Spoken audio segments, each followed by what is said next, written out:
ચાલો મિત્રો, જય દ્વારકાધીશ. કેમ છો બધા? મજામાં ને?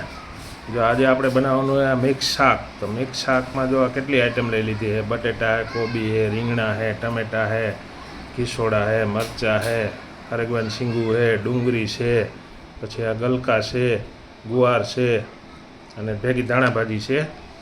આ બધું આપણે સુધારી લઈએ. પહેલાં પાણીમાં સાફ કરી આવીએ અને પછી બધું સુધારી લઈએ. જો હવે આપણે આ શાક સુધારાઈ ગયું છે અને હવે આપણે આને બાફવા મૂકી દેવાનું છે. બફાઈ જાય પછી આગળ વધશું. ત્યાં સુધી વિડીયોમાં બન્યા રહેજો કે શાક કેવું બને છે. જો અત્યારે આ બટેટા, રીંગણા, ગુવાર, ગલકા, કિસોડા, પછી કોબી, સરગવો આ બધું સુધારીને કમ્પ્લેટ કરી લીધું છે. કમ્પ્લેટ કરી અને હવે આપણે એને બાફવાનું છે. જો બીજું શાકભાજી એટલું સુધારી લીધું છે. એમાં છે ડુંગળી છે, ટમેટા છે, મરચાં છે અને થોડુંક આદું છે. આને આપણે ગ્રેવી કરવાની છે.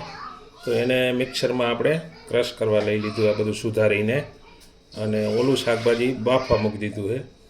એટલે મિક્સ શાક એવું બને.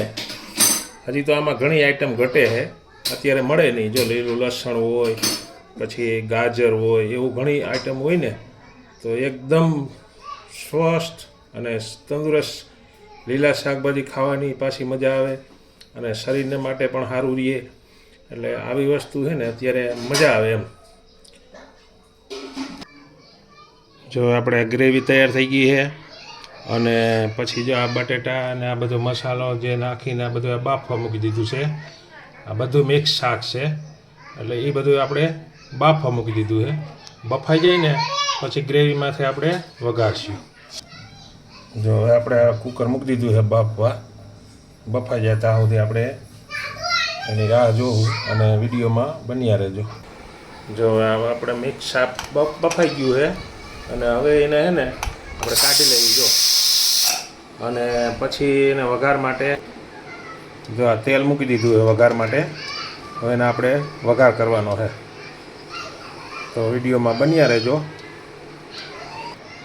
જો આપણે તેલ આવી ગયું છે અને હવે આમાં આપણે છે ને આ બધે મસાલો વઘાર કરવાનો હોય પહેલાં. એટલે લીમડો નથી નાખવાનો, ખાલી જો લસણ, લવિંગ અને તજ આટલું આમાં નાખી દેવાનું છે. એટલે એ મંડે ને તડતડાટી થવા પછી આગળની પ્રોસેસ કરીએ આપણે.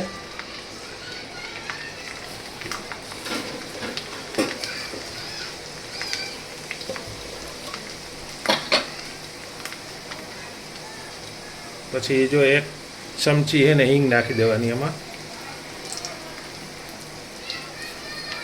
અને અડધી ચમચી રાઈ, 1 ચમચી જીરું. આ બધું માપ પ્રમાણે નાખવાનું. અને એ બધું તતડી જાય. આ બધું તતડી જાય ને પછી એમાં લીમડો એડ કરવાનો. આ બધું એને તતડી જાય ને પછી લીમડો એડ કરી અને જરીક તતડવા દેવાનું. અને પછી જે આપણે આ ગ્રેવી બનાવી હતી ને એ ગ્રેવી એડ કરવાની છે. જે આ બધું તરાઈને ઓલું થઈ ગયું અને ગ્રેવી એડ કરી દઈએ આપણે.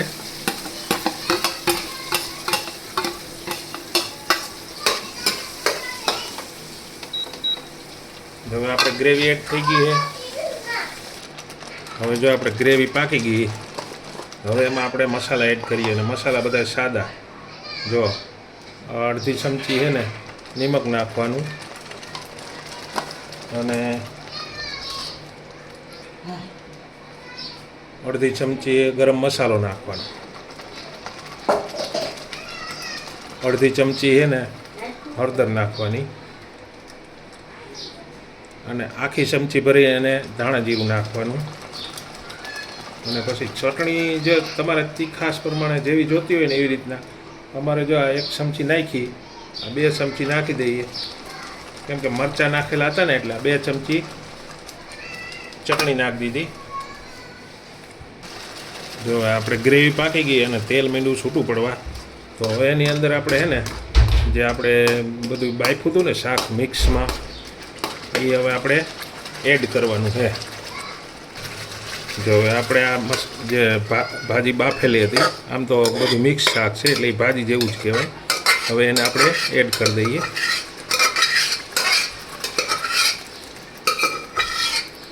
જો બધું એડ કરી દીધું અને હવે એને થોડીક વાર આપણે હલાવવાનું છે. જો આપણે શાક પાકીને કમ્પ્લીટ થઈ ગયું. જો આ રીતે બને છે શાક સાદું, આ ગામડાની ભાષામાં ને કોઈ ભાજી કહે, કોઈ મિક્સ શાક કહે, અને આ સાદું શાક કહેવાય ગામડાની ભાષામાં. અને હાવ સાદાઈમાં અને લીલા શાકભાજીથી તમે આવી રીતના શાક બનાવો ને એટલે મસ્ત શાક બને છે. તો આ હતું આપણું મિક્સ શાક અને બનીને કમ્પ્લીટ થઈ ગયું છે. તો એની ઉપર આપણે થોડા છે ને આવી રીતના ધાણા એડ કરી દઈએ. તો આ આપણું શાક બને કમ્પ્લીટ. અને આવી રીતના અમારી ગુજરાતી રેસીપી બને છે. તો અમારા વિડીયો જોતા રહેજો અને લાઈક શેર કરતા રહેજો.